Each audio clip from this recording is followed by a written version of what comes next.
According to Law Number 2021/26 of 16 December 2021, officially defining the financial law of the Republic of Cameroon for the 2022 financial year, the state budget, balanced in terms of revenue and expenditures, stood at 5,752.4 billion francs CFA. The budget had as target the sustainability of public debt, the execution of the National Development Strategy 2020-2030, reinforcement in the mobilization of non-petroleum revenue, improvement in state expenditure, security, and health coverage.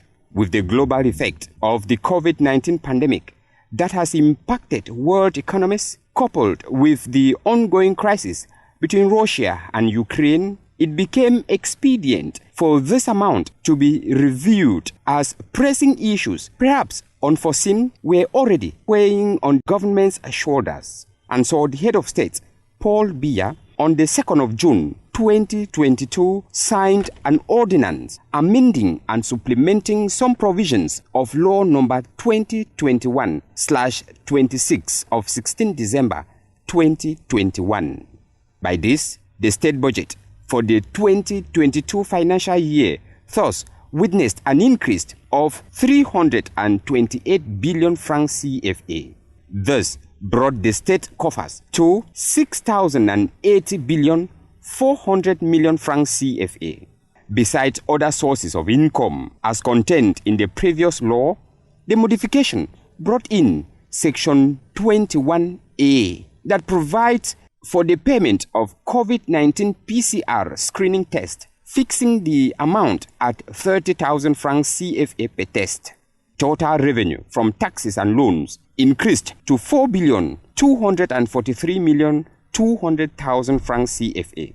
And so, focus is now on commissioning major infrastructural projects, improving the import substitution policy by supporting the local production of consumer goods, improving the business climate, fast-tracking the process of decentralization while maintaining the fight against the COVID-19 pandemic.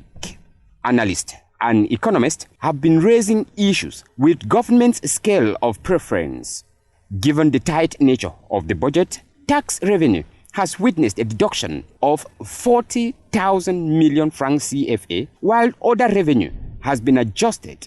Cameroon is currently facing multiple crises such as security, high cost of living, and others.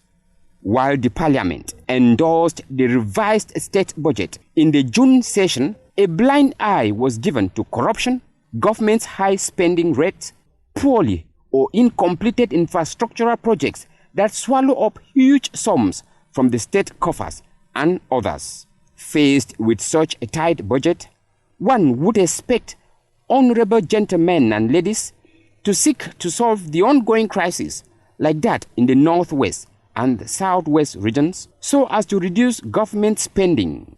One would have expected them to call the luxurious government to order and also address the issues of import substitution policy by properly handling the subvention of local production of consumer goods like rice, corn, and others. When next we would be talking of MPs, that would be when they will be meeting in November to talk about the 2023 state budget. And the cycle keeps going while Cameroonians are practically biting their fingers for survival. It is time that all these manipulations of the budget, from the executive as a draft to MPs and back as a voted bill, and finally a law, have a palpable impact on the daily lives of Cameroonians.